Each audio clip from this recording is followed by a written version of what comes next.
Welcome back to Void of Fears. Before we jump into today's story, I've got to ask for a quick favour. If you could smash that like button, drop a comment below, and hit subscribe if you haven't already. It seriously makes a huge difference. YouTube's algorithm loves that stuff, and it pushes my videos to new viewers who might dig these stories too.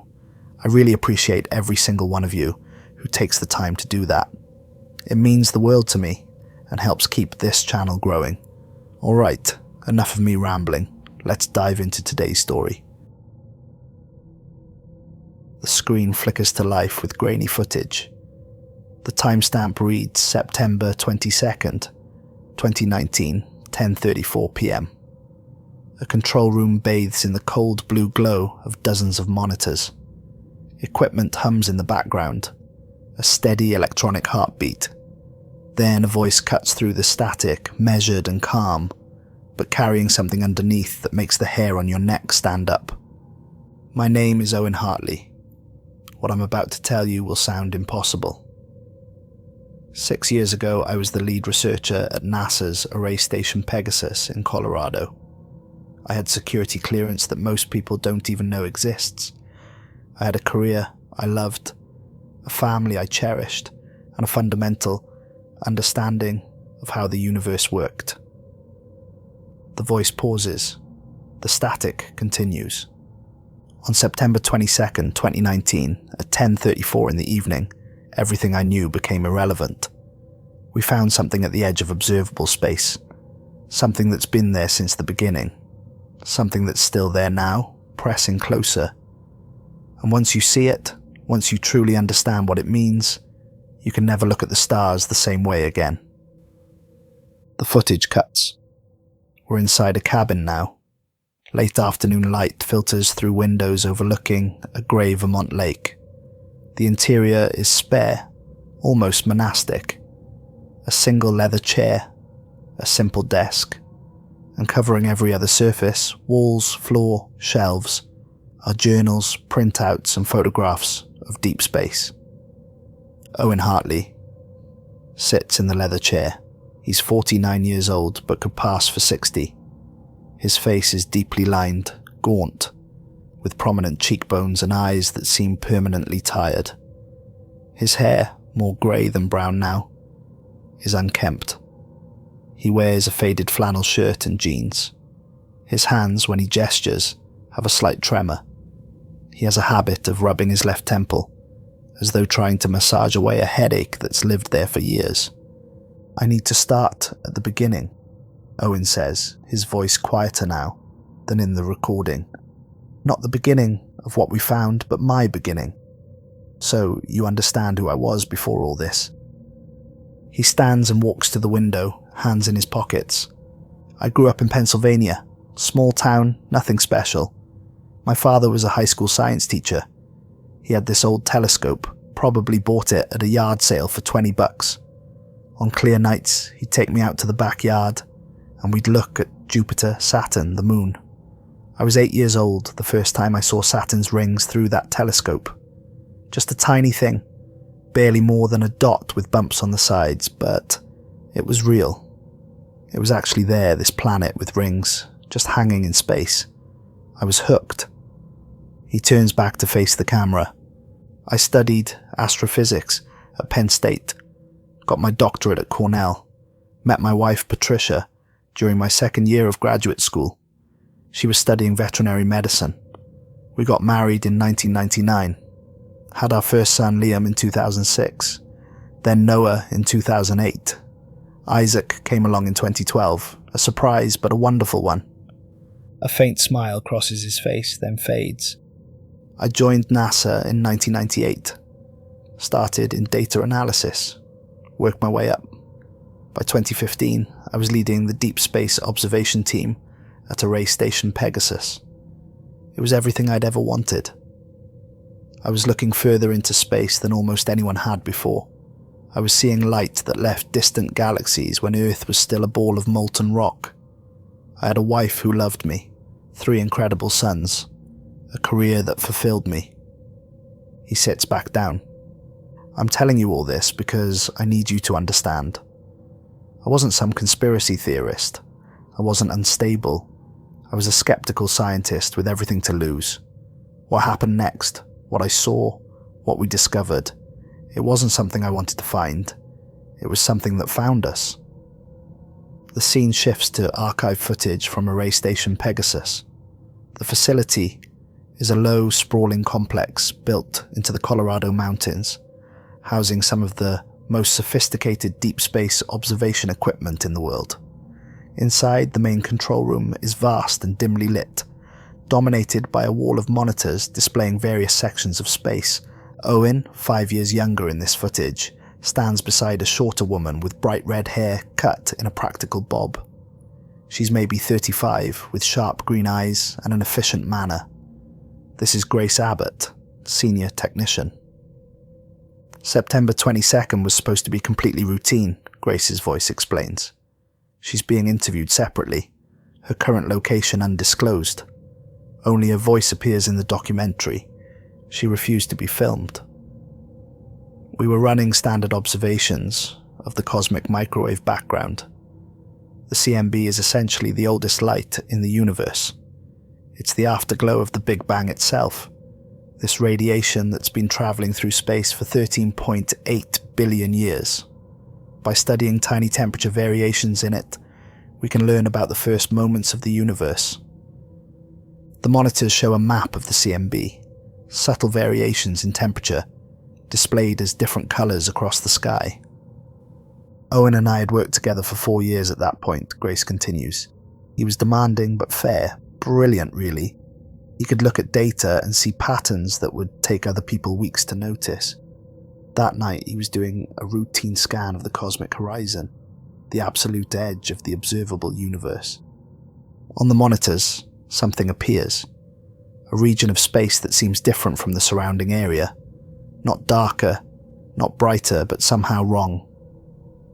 I remember him going very still, Grace says. He was staring at one monitor, not moving. I asked him what was wrong. He didn't answer for almost a minute. Then, he said very quietly, "Grace, come look at this. Tell me what you see." Present-day Owen pulls out one of his leather journals.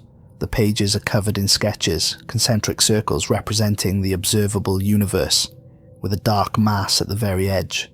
"Imagine you're standing beside a perfectly calm lake at sunset," Owen says slowly. "The sun is reflected on the water, golden and perfect. You're admiring it. And then you notice something. The reflection distorts. Not ripples from wind or fish. The distortion comes from underneath, from something large moving beneath the surface. The reflection doesn't break, but it warps, bulges upward as though something massive is pressing against the underside of reality itself." He taps the sketch. "That's what we saw. At the absolute edge of the observable universe, where the cosmic microwave background should glow uniformly in all directions, there was an intrusion. It spanned hundreds of millions of light years across. It wasn't black. It wasn't dark. It was somehow less than nothing, as if reality had been stretched thin, as if something on the other side was pushing through." Grace's voice returns, quieter now. "I suggested it might be an instrument error. Bad data. Cosmic rays interfering with the sensors." Owen didn't argue. He just started running diagnostics. Full system check. Every sensor, every receiver, every piece of equipment. It took 3 hours. Everything came back green. Perfect functionality. 0 errors. Owen nods. "We ran the observation again. Different telescopes, different wavelengths, different analysis methods. The intrusion was still there. We captured 23 separate images over the course of that night, each one an hour apart." He opens the journal to show a sequence of sketches. In each one, the intrusion has shifted position. Between each photograph, it had moved. Not drifted. Moved, rotated, changed orientation, like something enormous, turning slowly in the dark, looking in different directions. Grace's voice trembles slightly. "Natural phenomena don't do that. Cosmic structures don't move with purpose. Galaxies drift over millions of years. Even the fastest cosmic events unfold over timescales humans can barely comprehend. But this thing moved between observations, deliberately. That's when I knew something was fundamentally wrong. The sun is setting outside Owen's cabin now. He turns on a small lamp, casting warm light across his face. I went home that morning around 6. Patricia was making breakfast for the boys. Liam was 10 then. Noah was about 8. Isaac was just 4. They were arguing about something stupid, maybe who got to sit in which chair. Normal kid stuff. Patricia asked me how work was. I said fine. I ate breakfast. I played with Isaac for a while. I acted like everything was normal. His jaw tightens. But all I could think about was that thing at the edge of space. That intrusion. I kept seeing it in my mind. I couldn't shake the feeling that we'd seen something we weren't supposed to see. That we'd looked somewhere we weren't supposed to look. Does that sound crazy? He doesn't wait for an answer. I went back to the facility that afternoon. I'd only slept 2 hours. I found Grace already there, reviewing the data again. She looked like she hadn't slept at all. We didn't say much. We just started working. The documentary shows internal NASA footage now. Sterile corridors, security checkpoints, the quiet efficiency of a government scientific facility. Owen and Grace are seen walking together, carrying folders. I brought our findings to Dr. Evelyn Cross the next morning, Owen says. She was the division head for deep space observation. 58 years old, brilliant mind, absolutely uncompromising when it came to scientific rigor. If there was any chance our data was contaminated or misinterpreted, Evelyn would find it. The footage shows a woman with silver hair pulled back in a severe bun, wire-rimmed glasses, wearing a crisp white blouse and dark slacks. She moves with purpose, every gesture economical and precise. Evelyn was the most skeptical person I've ever met, Grace says. She questioned everything, double-checked every calculation. She once spent 6 months proving that a supposed discovery was just a calibration error. So, when Owen said he wanted to show us something anomalous, I expected her to rip it apart in about 15 minutes. Owen sits in his chair, the lamplight making his face look older, more careworn. I'll never forget her reaction. She pulled up the images on her computer. She examined them for maybe 5 minutes in complete silence. Then she started running her own analysis. Different filters, different processing methods. 20 minutes passed. 30. An hour. Grace and I just stood there, waiting. Finally, Evelyn took off her glasses and rubbed her eyes. She looked at us and said, "Where did you find this?" I told her. The cosmic horizon, the absolute edge of observable space. She nodded slowly and said, "We need to keep this compartmentalized. If this is what I think it is, we need to understand it before anyone else knows it exists." Grace's voice. That scared me more than anything else. Evelyn wasn't someone who kept secrets from NASA. If she wanted this compartmentalized, it meant she thought it was dangerous. Within 48 hours, Evelyn had assembled a small team. Besides Owen and Grace, there was Dr. Anwar Nazari and Claire Drummond. The documentary shows photographs of the team members. Anwar is a man in his early 40s, Iranian-American, with dark hair greying at the temples, intense brown eyes, and the slightly disheveled appearance of someone who spends more time thinking than grooming. Claire is in her late 30s, African-American, with close-cropped natural hair and an air of focused intensity. Anwar was one of the most respected cosmologists in the world, Owen explains. He'd published groundbreaking work on cosmic inflation, the period right after the Big Bang, when the universe expanded faster than light. If anyone could figure out what we were seeing, it was him. An archival interview with Anwar plays, recorded before his hospitalization. He speaks with a slight accent, gesturing expressively as he talks. When Evelyn showed me the images, my first thought was lens distortion, Anwar says. Something causing the equipment to misread the cosmic microwave background. But when I analysed the raw data myself, I realized this was something else entirely. The intrusion wasn't just visible, it was affecting the light around it, bending it, warping it, creating gravitational effects that shouldn't be possible at that scale. Claire Drummond appears in a brief video interview filmed in what looks like a small, sparsely furnished apartment. She's clearly uncomfortable being recorded, keeps glancing away from the camera. "I analyze signals," she says curtly. "Radio emissions, cosmic radiation, anything that produces electromagnetic waves.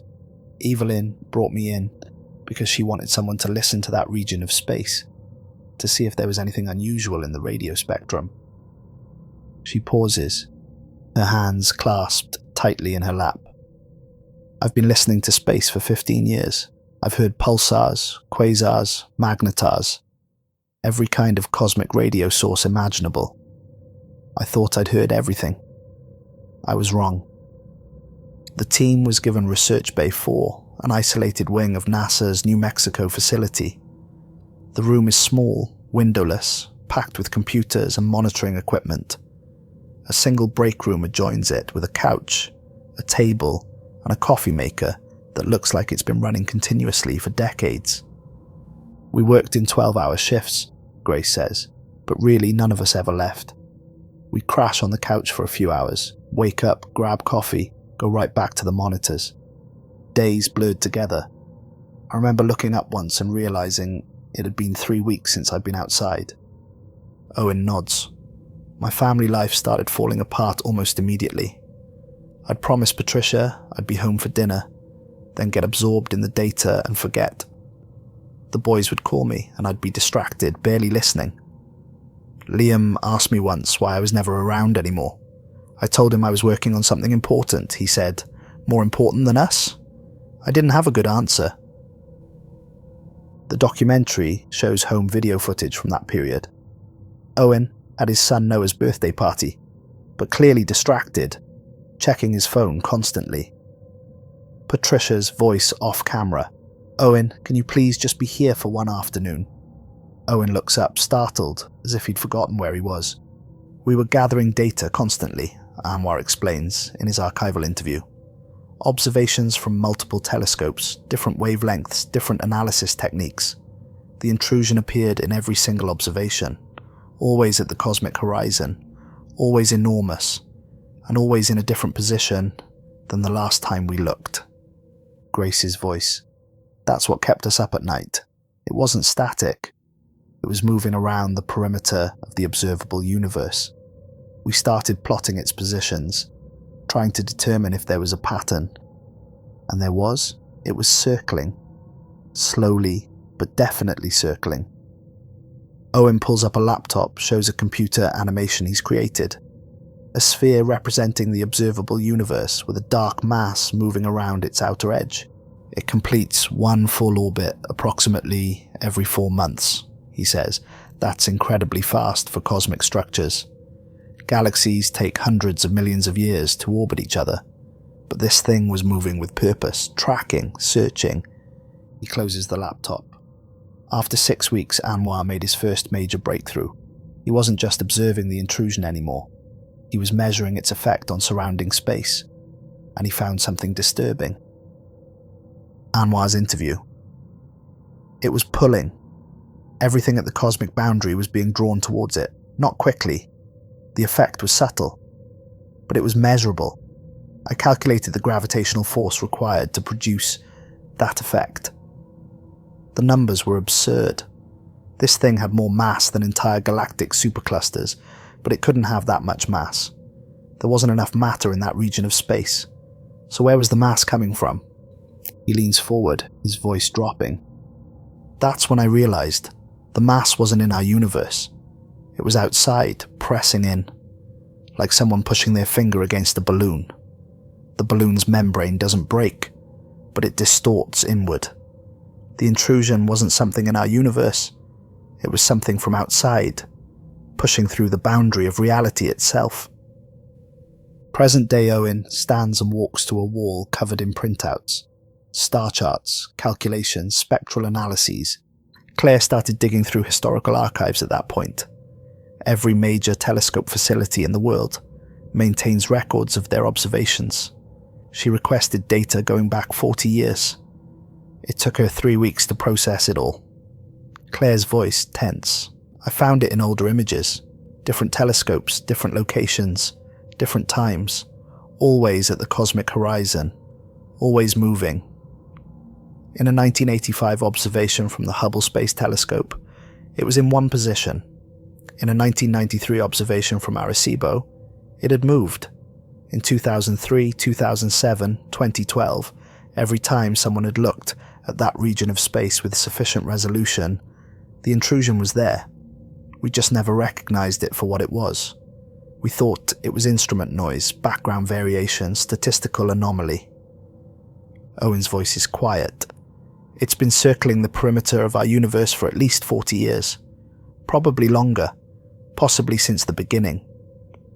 The documentary shows Owen's home life continuing to crumble. More home video. Patricia finding Owen asleep in his car outside the facility at dawn, still wearing his work clothes from 2 days earlier. Their son Liam discovering hundreds of photographs on Owen's phone. The same section of night sky, photographed obsessively at different times. Patricia appears in a brief interview, her first and only appearance in the documentary. She's an attractive woman in her late 40s with kind eyes that look tired and sad. I knew something was wrong, she says softly. Owen wasn't just distracted or stressed. He was haunted. He'd wake up in the middle of the night and just stand at the window, staring out at the stars. I'd ask him what was wrong, and he'd say, "Nothing, go back to sleep." But I knew it wasn't nothing. I could see it consuming him. She pauses, choosing her words carefully. I asked him once if he'd found something dangerous. He looked at me for a long time, and I saw something in his eyes I'd never seen before. Fear. Real deep fear. He said, "I don't know yet, but I need to understand it. I need to know what it is." I told him I was worried about him, about our family. He said, "I know, I'm sorry." That was all he could give me. The custody arrangement began to fall apart. Owen missed visitation weekends, forgot to call the boys. Patricia filed for divorce in early 2020. I don't blame her, Owen says now, staring out at the darkening lake. I wasn't being a husband anymore. I wasn't being a father. I was barely being human. All I could think about was that thing at the edge of space. What it was, what it wanted, if it wanted anything at all. January 2020, 4 months into the investigation. The team had been working around the clock, sleeping in shifts on cots in the break room, living on coffee and vending machine food. Claire was running routine analysis of radio telescope data when she found it. It was 3 a.m, she says.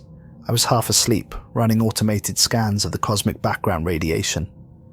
Deep space is never truly silent. There's always noise, cosmic rays, distant quasars, remnant radiation from the Big Bang. But buried in that noise, I found something else. Her hands gripped the arms of her chair.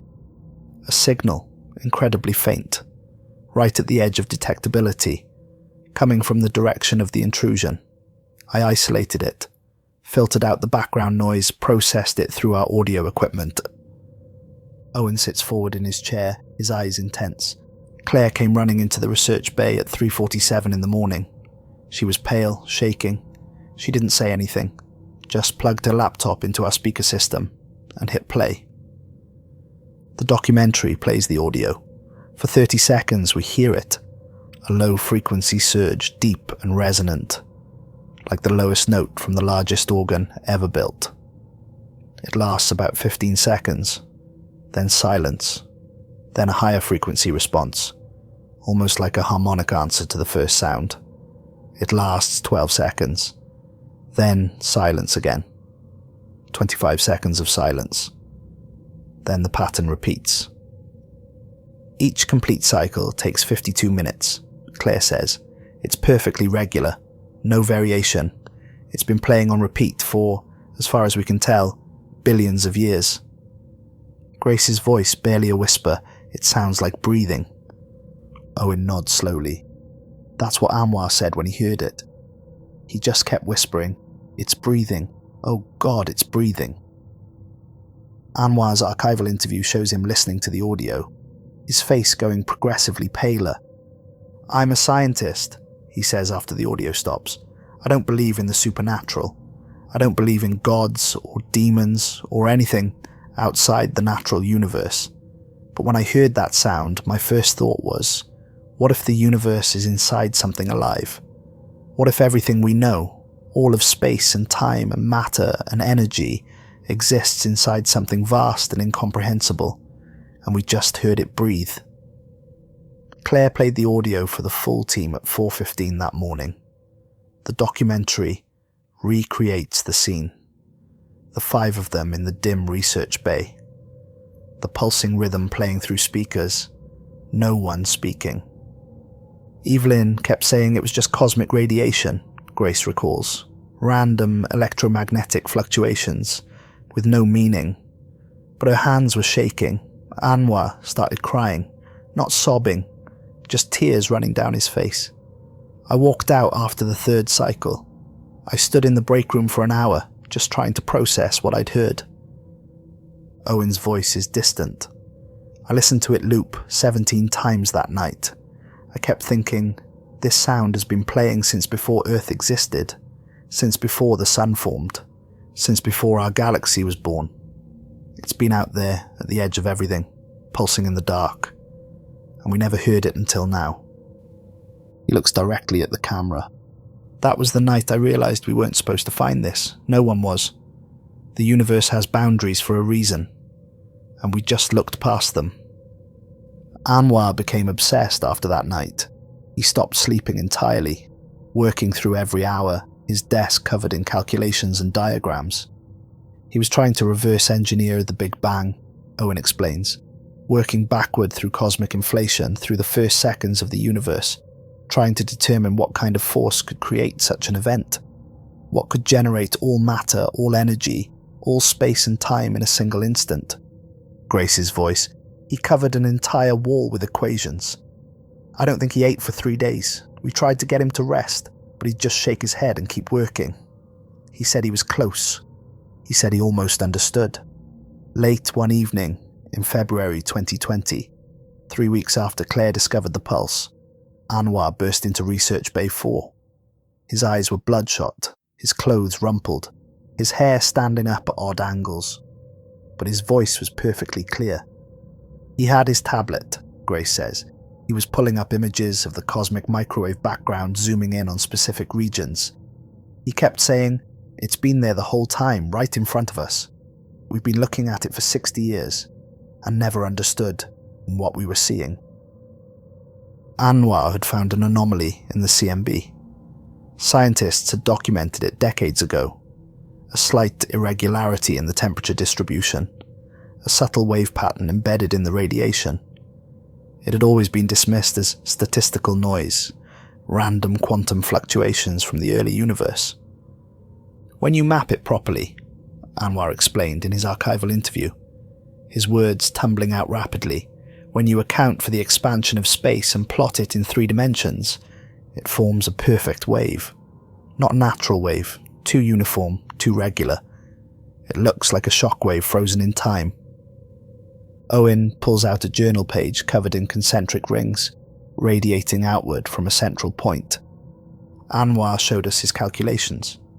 If the intrusion was circling now, moving around the perimeter of the universe, it might have been moving then, 13.8 billion years ago, at the moment of the Big Bang. He theorized that the Big Bang wasn't spontaneous. It was triggered. Something struck our reality from outside with enough force to create everything. Anwar's interview. Imagine our universe as a soap bubble. Perfect. Contained. Self-sufficient. Now imagine something from outside the bubble. Something from a place where our physics don't apply. Imagine it pushing against the bubble. Gently at first, then harder. The bubble doesn't pop. It can't pop. But it deforms. It stretches. And at the point of greatest stress, right where the pressure is most intense, something gives. Not a rupture, an expansion. The bubble's interior suddenly inflates, space itself rushing outward to relieve the pressure. He leans back, his face haggard. That's what the Big Bang was, not creation from nothing, a response to external pressure. The universe wasn't born, it was forced into existence. And whatever applied that pressure, whatever pushed against reality, hard enough to create everything we know, it never stopped pushing. Owen's voice is quiet. That was the moment we understood. We weren't looking at a discovery. We were looking at a warning left by reality itself. The universe was trying to tell us, you're not alone. You've never been alone. There's something outside and it's been here since the beginning. The scene shifts. Sterile conference room, March 2020. An internal security audit at NASA had flagged their project. The compartmentalization that Evelyn had insisted on had raised red flags in the administrative system. A formal inquiry panel was convened, Grace says. 6 senior officials, none of whom specialized in cosmology. They interviewed us separately, asked us about our methodology, our conclusions, our evidence. Owen rubs his temple. They were polite but firm. They used phrases like observer bias and interpretation error and insufficient peer review. They never outright said we were wrong, but the implication was clear. We were seeing patterns in noise. We were making connections that weren't there. The inquiry concluded on March 18th, 2020. The research was officially classified as inconclusive pending further review. The team was disbanded. Owen was reassigned to data archiving. His clearance for Array Station Pegasus permanently revoked. They were scared, Claire says flatly, not of our findings being wrong, of them being right. 4 weeks after the inquiry, Dr. Evelyn Cross suffered a massive stroke. She was found unconscious in her office at 2:30 in the afternoon. She was 58 years old. Owen visited her in the hospital. The documentary shows him walking down a sterile corridor, his shoulders hunched, his pace slow. She was barely conscious, he says, tubes and monitors everywhere. Her left side was paralyzed. The doctors said she might not recover, but when she saw me, her eyes focused. She tried to speak but couldn't, so she grabbed my wrist with her right hand. Her grip was surprisingly strong. She pulled me close, her face inches from mine. He pauses, his voice dropping to almost a whisper. She said 3 words. They're all around. Her voice was slurred, barely intelligible. I asked her what she meant. She closed her eyes like she was gathering strength, then said, "The edges, all around the edges. We're surrounded." Then she lost consciousness again. Evelyn Cross died on June 3rd, 2020. 2 weeks later, an unmarked package arrived at Owen's apartment. No return address. Inside were 3 encrypted hard drives and a handwritten note on Evelyn's personal stationery. Owen shows the note to the camera. The handwriting is shaky but legible. "Owen, I kept looking. I had to know. They'll tell you I died of a stroke. Maybe I did, or maybe I saw something I shouldn't have. Either way, you need to see this. Finish what we started. Tell them the truth. EC." The hard drives contained months of research. Evelyn had continued investigating after the inquiry shut them down. Using false credentials, she'd accessed telescope networks around the world, tracking the intrusions. Intrusions plural, Owen says. Not 1, 14. He pulls up files on his laptop, star charts of the cosmic horizon, 14 points marked in red, evenly spaced around the perimeter. She'd found 14 separate intrusions, positioned equidistantly around the observable universe, like hours on a clock face, each one moving in a synchronization, each one pulsing at exactly the same rhythm, each one pressing inward. The laptop screen shows a time-lapse animation Evelyn had created. The 14 intrusions, moving in perfect coordination, circling the universe like predators, circling prey. She'd calculated the force each intrusion was exerting, Owen continues. Combined, they were applying pressure equivalent to, he stops checking his notes, equivalent to the gravitational output of 600 trillion galaxies, pressing against the boundary of our universe from the outside, constantly, for billions of years. He opens another file. Evelyn's final notes written 3 days before her stroke. She wrote, "It's not a boundary. It's a membrane. Our universe is enclosed on all sides. Whatever exists beyond has been pressing against us since the beginning. The Big Bang wasn't creation. It was penetration. Something pushed through from the outside, and our entire reality came flooding out like blood from a wound. But the wound never closed. We're still bleeding out into something vast and dark that we can't see or understand. We're inside something's reach, and it's never let go." Owen closes the laptop, his hands trembling slightly. That was the last thing she wrote. 3 days later, she had the stroke that killed her. The team scattered after Evelyn's death. Grace Abbott resigned from NASA on June 15th, 2020. She moved to New Zealand, as far from major observatories as possible. She now works as a marine biologist, studying deep sea ecosystems. "I chose the ocean because it's the opposite of space," she says during her phone interview.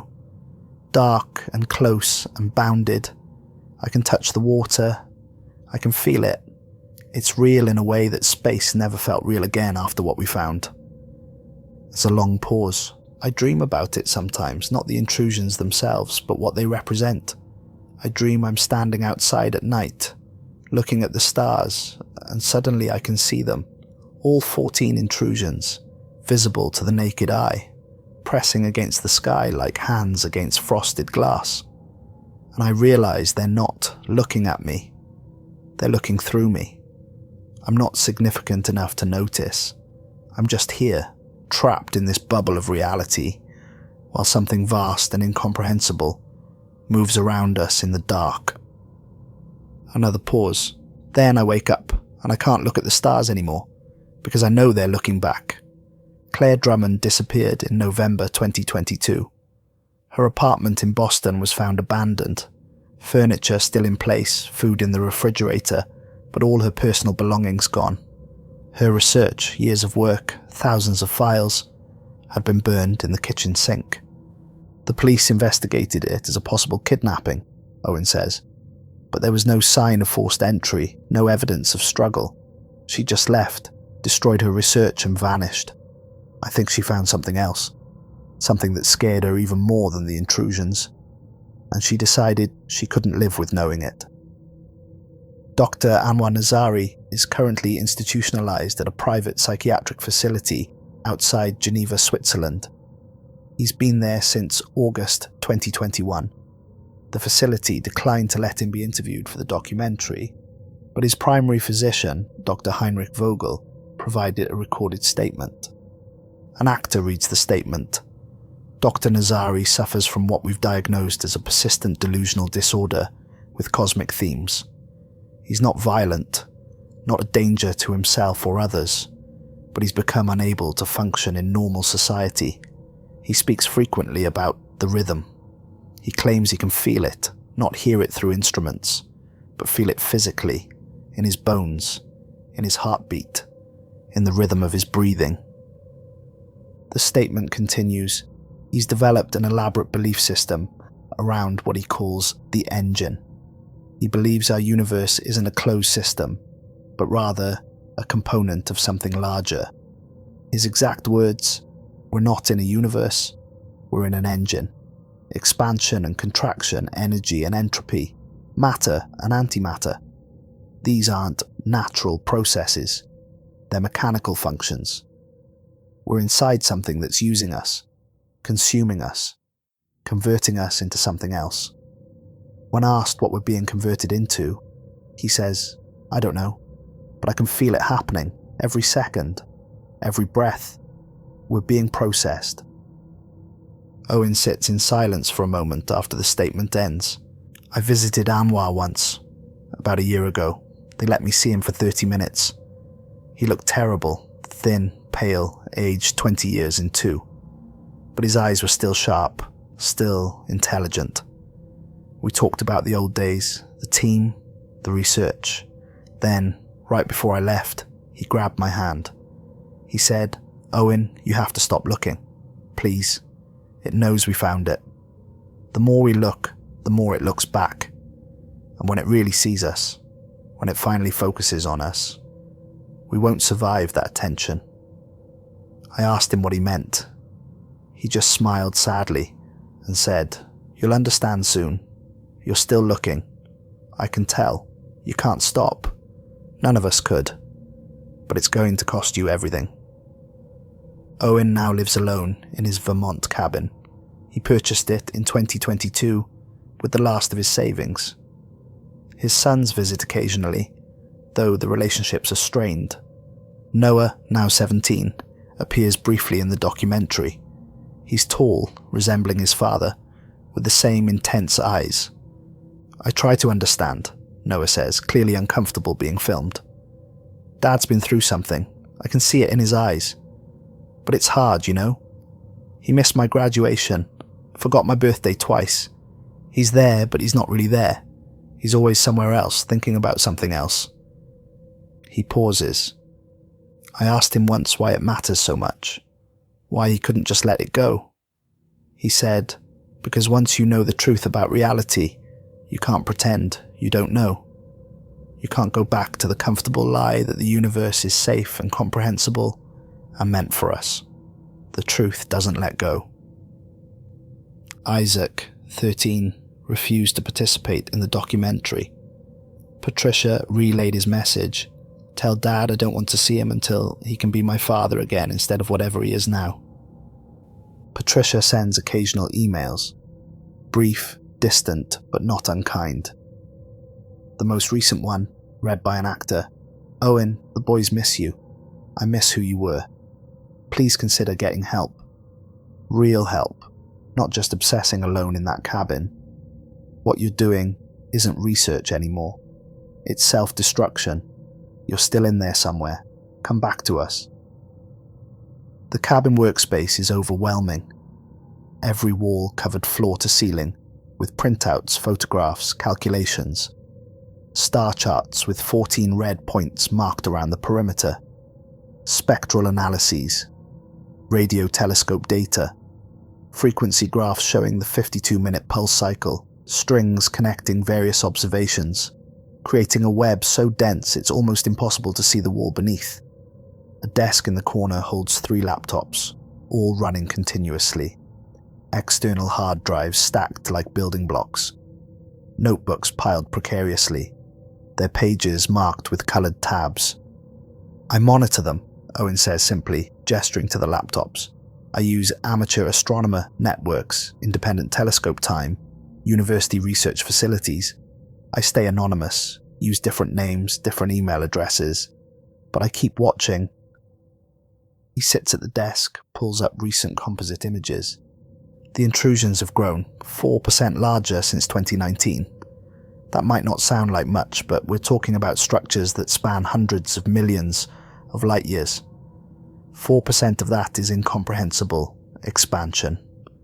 At the current rate of growth, they'll begin affecting our local supercluster, the Laniakea supercluster, which contains our Milky Way, in approximately 900 million years.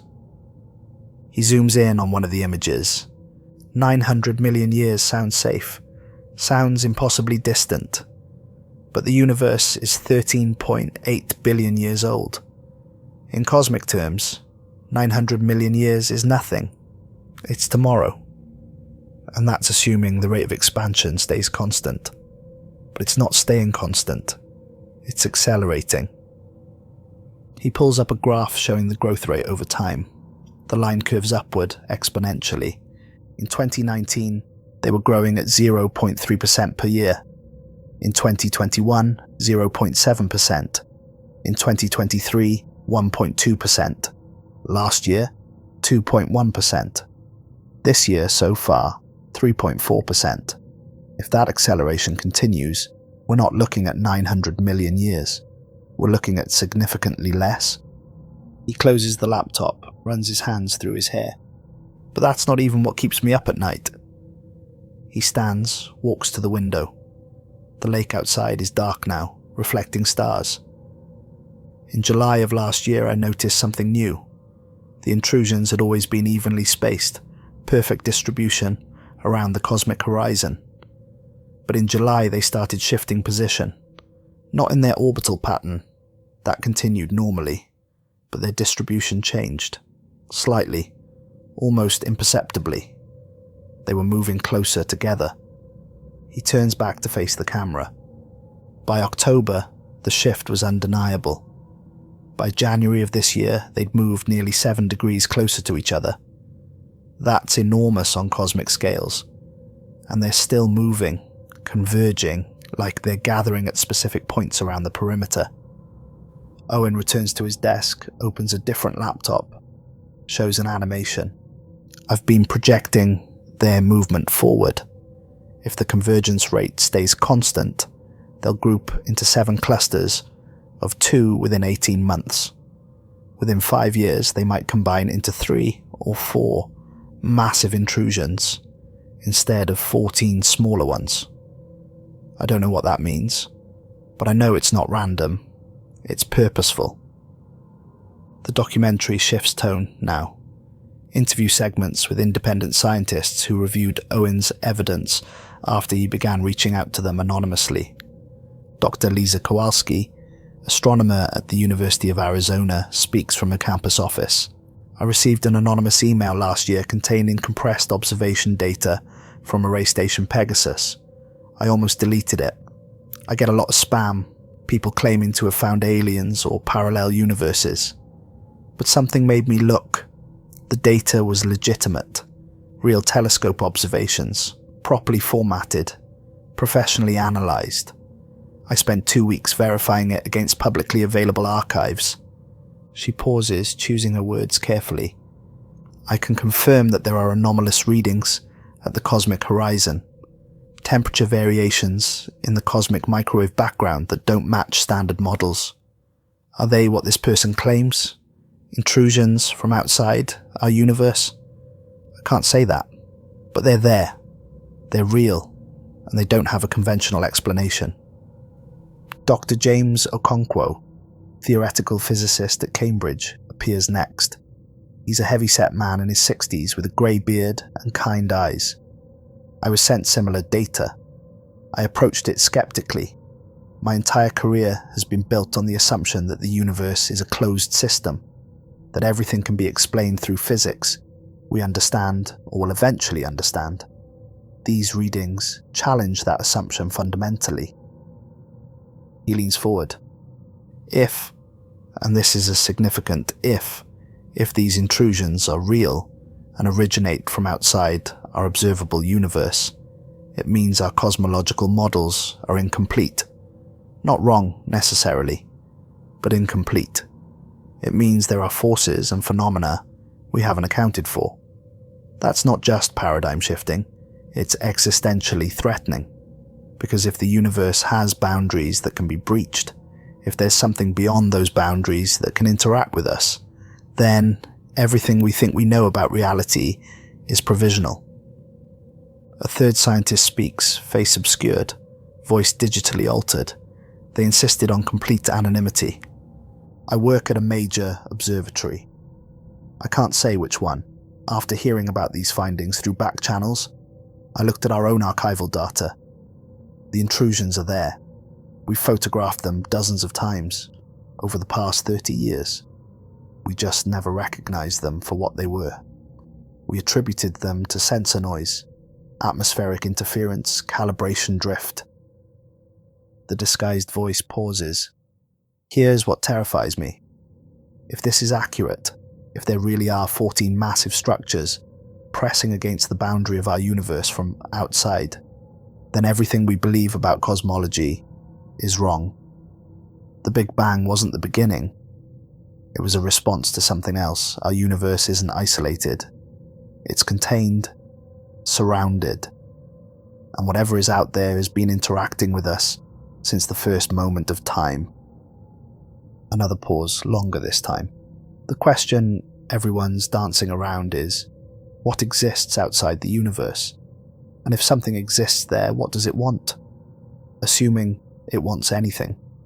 Assuming it thinks at all. Maybe it's just a natural phenomenon at a scale we can't comprehend. Or maybe it's something worse. Maybe we're inside something. Maybe we've always been inside something. And it's only now, after 13.8 billion years, that we're starting to notice.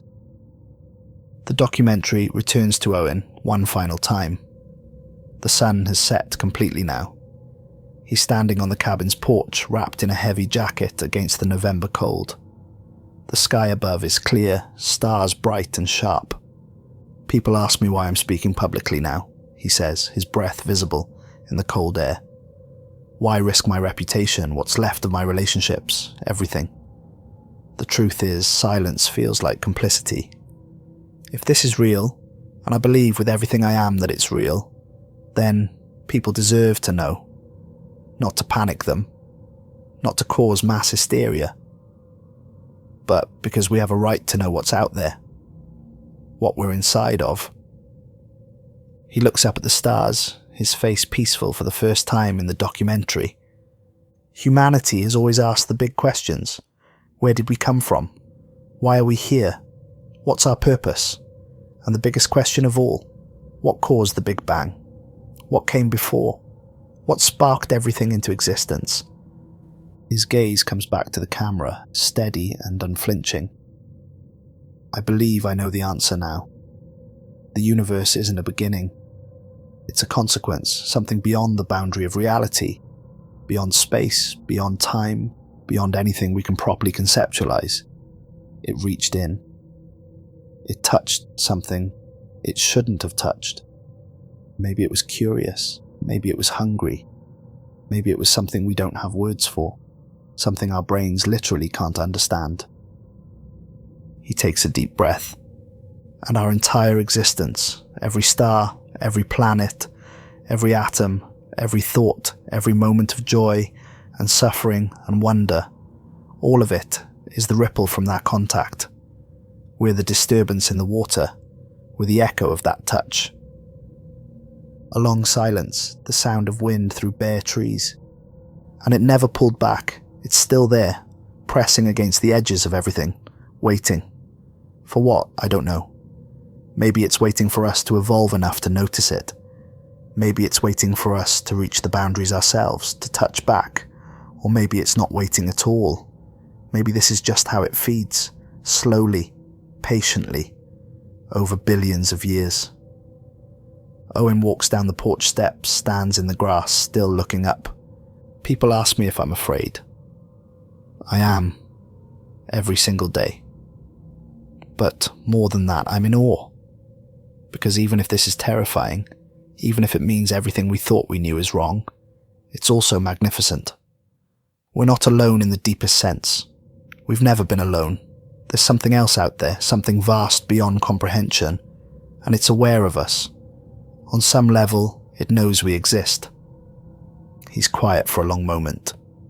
But here's what I can't stop thinking about, what keeps me awake at night, what I see every time I close my eyes. His voice drops to barely above a whisper. If the Big Bang was the touch, what happens when it finally grabs hold? The screen fades to black. In the darkness, the audio plays. That deep, resonant pulse. The low frequency surge, 15 seconds. Silence. The higher frequency response, 12 seconds. Silence. The pattern that's been playing at the edge of reality for billions of years. It continues for a full minute as the credits begin to roll. White text on black screen. No music, just the pulse. The credits list the team. Owen Hartley, Grace Abbott, Dr. Evelyn Cross deceased, Dr. Anwar Nazari, Claire Drummond missing, the scientists who contributed, the facilities that provided data. At the very end, a dedication for Evelyn Cross, who looked when others turned away. The pulse fades. Silence. The documentary appears to be over. Then, after 10 seconds of black screen, static erupts. A timestamp appears, October 12th, 2025, 3 weeks before the documentary's scheduled release. The footage is from array station Pegasus.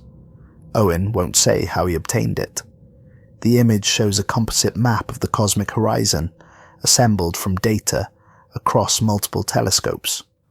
All 14 intrusions are visible, marked with white circles around the perimeter of the observable universe. The footage plays at normal speed.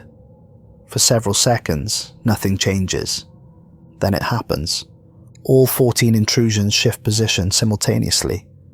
Not in their usual orbital pattern, not a rotation or drift. They move inward, all of them, at once. The shift is slight, only a few degrees, but it's coordinated with impossible precision. The footage continues for 5 more seconds. The intrusions hold their new positions, closer to the center of observable space than they've ever been. Then the static returns, cutting off the image. In the static, for just a moment, there's another sound beneath the white noise. That pulse, but different now. The pause between cycles is shorter. The rhythm is quickened. Whatever is out there pressing against the edges of reality. It's breathing faster now. The static cuts out. Complete darkness. Complete silence. Then, so faint it's almost imperceptible. One final sound. Not the pulse this time, something else. Something that sounds impossibly like a word. Distorted, stretched across frequencies. Barely recognizable as language. But there. And the word sounds like soon. The screen goes black. The documentary ends. But in living rooms and theatres where it plays, people sit in silence for long minutes afterward, staring at the dark screen. Some of them, afterward, find themselves unable to look at the night sky the same way. Some of them start to notice things at the edges of their vision when they look up at the stars. And some of them, late at night when they can't sleep, swear they can feel it. That rhythm, that pulse, not hearing it, but feeling it. In their bones, in their heartbeat, in the breath moving in and out of their lungs. The rhythm that's been playing since before the earth existed. The rhythm that's been there all along, just beyond the edge of perception. The breathing of something vast, patient, waiting, and getting closer. 1 week after the documentary releases, Owen Hartley receives an email. No sender address. The subject line is blank. The message contains only a link to a video file. He hesitates for 3 hours before clicking it. The video shows deep space, the cosmic horizon, all 14 intrusions visible. But in this footage, dated 5 days ago, they've moved again. Closer. Much closer. They're no longer at the very edge of observable space. They've crossed some invisible threshold, moving into the outer reaches of the universe proper. At the current rate, they'll reach the Milky Way in not 900 million years. In 60,000. Owen sits in his dark cabin, watching the video loop. His phone rings. An unknown number. He answers. Grace Abbott's voice, the first time he's heard it in years. You saw it too, didn't you? Yes. What do we do? Owen looks out the window at the stars. We keep watching, he says quietly. We document everything. And we hope that when it finally happens, when they finally reach us, we've evolved enough to understand what they are. And if we haven't? Silence, then at least we'll know we tried. We saw the truth. We didn't look away.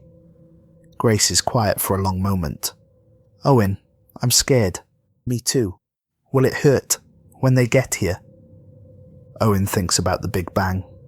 The universe exploding into existence in a fraction of a second. Everything that ever was or will be created in one moment of incomprehensible violence and beauty. I don't know, he says honestly, but maybe it won't matter. Maybe by then we'll have become something else. Something that can survive what's coming. Something that can meet them on equal terms. You don't really believe that? No, Owen admits. But it's better than the alternative. They talk for another hour, comparing observations, sharing fears, remembering Evelyn, wondering about Claire, worrying about Anwar. When they finally hang up, Owen sits in the darkness for a long time. Then he opens his laptop and starts writing. A message to his sons. Liam, Noah, Isaac. By the time you read this, I'll probably be gone. Not dead, I hope, but gone in the way that matters. Too far down this rabbit hole to ever come back. I want you to know I'm sorry. Sorry for missing your birthdays, your games, your graduations. Sorry for being absent even when I was standing right next to you. Sorry for choosing the stars over you, but I also want you to understand why. In September 2019, I saw something that changed everything. I looked at the edge of the universe and saw something looking back. And once you see that, once you know that we're not alone in the deepest and most terrifying sense, you can't unknow it. I kept watching because someone had to. Because if it's real, and I know it's real, then humanity needs to know. We need time to prepare, to understand, to maybe find a way to survive what's coming. I failed you as a father. I know that. But maybe, in some small way, I'm helping ensure you have a future at all. The things at the edge of space are moving closer, faster now. Within your lifetimes, they might reach us. I don't know what will happen then, but I know this. Look up at the stars sometimes. Not with fear, but with wonder. Because even if there's something out there that we can't comprehend, even if we're inside something vast and dark, we're still here. We still exist, we still matter, and maybe, just maybe, when those things finally arrive, we'll discover that we were meant to meet them all along. That this was always the plan. That the Big Bang was just the beginning of a conversation that's taken 13.8 billion years to unfold. I love you all, I always have, even when I couldn't show it. Tell your mother I'm sorry. And keep watching the stars, Dad.